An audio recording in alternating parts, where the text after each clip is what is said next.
Hi, beautiful ones. Today I'm going to be talking about 6 ways you can lower your stress hormone. Over the last 2.5, close to 3 years, we've all been going through just more stress. And even as a woman, it really throws off our hormonal balance. So you have to find ways to manage your stress. And I'm going to give you some of my best tips you can start implementing today. Number one, you want to make sure that you are feeding your good gut bacteria by including prebiotic and probiotic foods.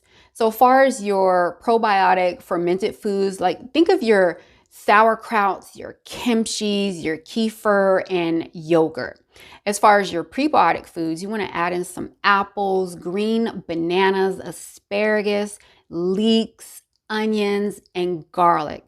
So studies have shown once you increase your good gut bacteria, in turn, it can lower your stress hormones, lower your cortisol. So make sure that you are incorporating prebiotic and probiotic foods on a daily basis, especially if you are experiencing excessive stressful moments or just under a lot of stress. Now, number two, make sure you're filling your plate with a lot of protein, fat, and fiber. So let me tell you something. When there's big changes in your blood sugar, what happens is it releases your cortisol, okay? And in turn, once your blood sugar is in balance, your cortisol and your stress hormones are just all over the place. So you want to make sure that you are starting your day with eating protein, fat, and fiber, especially for breakfast. All right. So that can look like you can have eggs, or maybe a cup of egg whites. And, I have some recipes, and you just want to think of meat. All right. And then fiber, get it in green leafy vegetables. I like Brussels sprouts in the morning.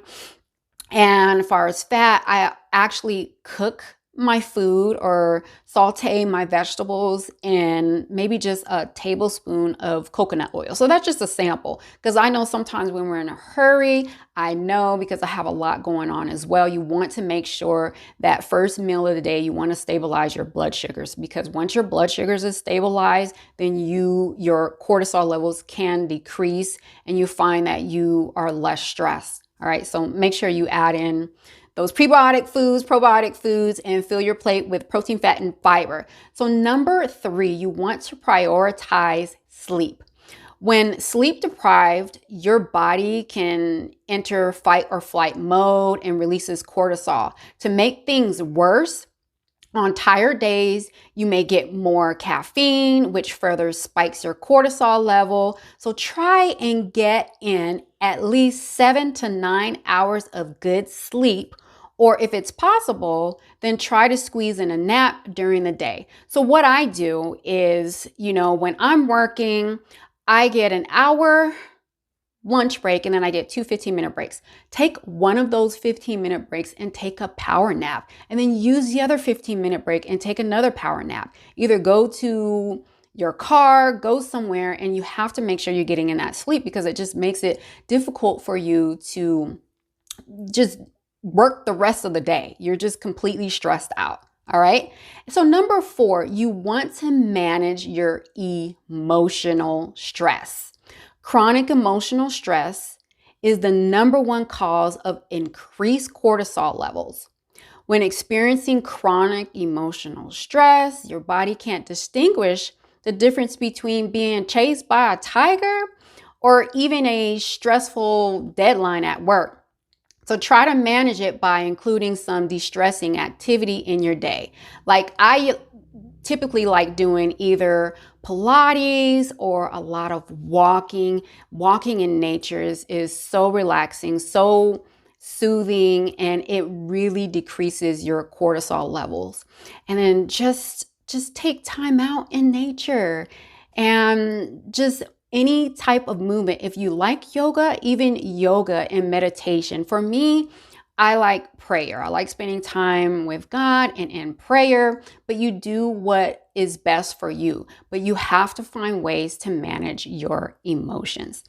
Number 5, you want to avoid over exercising. So now this is where I want to share my story. I used to have adrenal fatigue and I was obsessed with working out, losing weight. And what I would do is do a lot of HIIT cardio. So now when HIIT cardio is really good for fat loss, but if you're doing too much of it and your body is stressed, it can have the opposite effect on your cortisol levels. So you find that some people are doing 4 to 5 sessions of HIIT cardio. So just think of HIIT cardio, high intensity cardio, where you're just either sprinting on the treadmill for 30 seconds and then you rest for 30 seconds.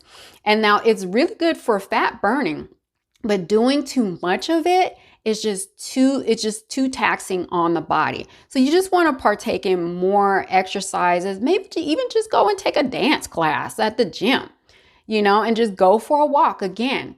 But there is a place for HIIT cardio, but once you fix your adrenals like I had to, then you can incorporate high intensity workouts, maybe no more than 1 to 2 times per week. So over exercising actually is not a good thing. Exercise is healthy, but I'm just telling you, too much of it's not a good thing. I have a client and I also know a couple other women, they're finding that they can't sleep at night. So when you exercise towards, closer to when you go to sleep, it's harder for you to go to sleep because your mind is going. Your cortisol is increased, and what can happen, it can damage your adrenal glands. So try not to partake in a lot of high intensity exercises. All right. So number 6, you want to make sure that you are limiting your caffeine. Yes, I'm sorry. You have to. Let me tell you a story. I used to drink a lot of coffee. Let me tell you, I had to have at least 3 cups of coffee a day before I would go to work. I would stop to the 7-Eleven and have this blueberry coffee. So I feel you, I understand. And some of you are like, I will never give up my coffee whatsoever. But you also have to understand it could be contributing to your stress and it's really messing up your adrenal glands. And again, if you're over exercising and then you are having caffeine, you're looking for a disaster. All right. And this is why you're just so fatigued. So you get that energy in the morning. And I hear so many people tell me, Andrea, I'm just tired. Once I have my coffee, I will be okay. Trust me, I was there. And I had to stop drinking coffee. I'll drink decaf once every blue moon, or I will drink Dandy Blend. And another option for you, what you can do is maybe try matcha, because it doesn't increase your cortisol levels as much. And if you want to reduce some of that cortisol release, what you can do is add collagen in your coffee and with some almond milk. And what that does, it just buffers that stress hormone. So try and do that, but change out your caffeine. All right. I'm sorry for those suggestions. Or what you can do is if you drink 3 cups of coffee a day, start weaning yourself off and then try matcha. Matcha is really good. There's so many recipes out there that you can try and they taste wonderful, but just try not to put so much sugar in it.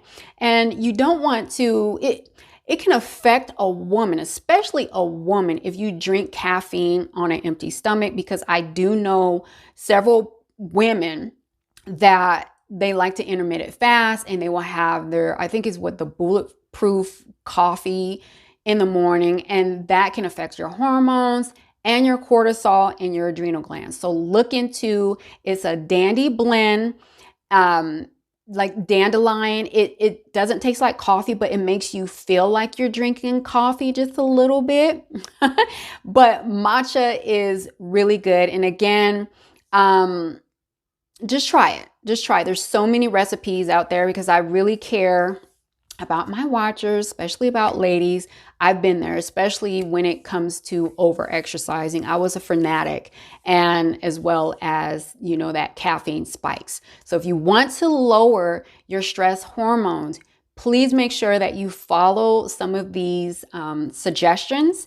And also another thing, if you are going through any stressful situations, you can try two of my favorites. There are other ones that are out there. Maca is really good, an adaptogenic herb to help with stress as well. It helps balance your hormones. But ashwagandha is known to really repair your adrenal glands. So you can add in some ashwagandha, holy basil. There's a few other ones out there. It's really good. Licorice root is really good. I actually have a tea that I like to drink, and that really helps with lowering my stress. And also if you have candida in the body, it's really good for that. But we're not going to go into that one right now. But think about those options. And if you like this video, don't forget to hit subscribe and share it with someone that you feel that it would be of value to. Don't forget to like. And again, thank you so much. You guys be blessed, be fruitful.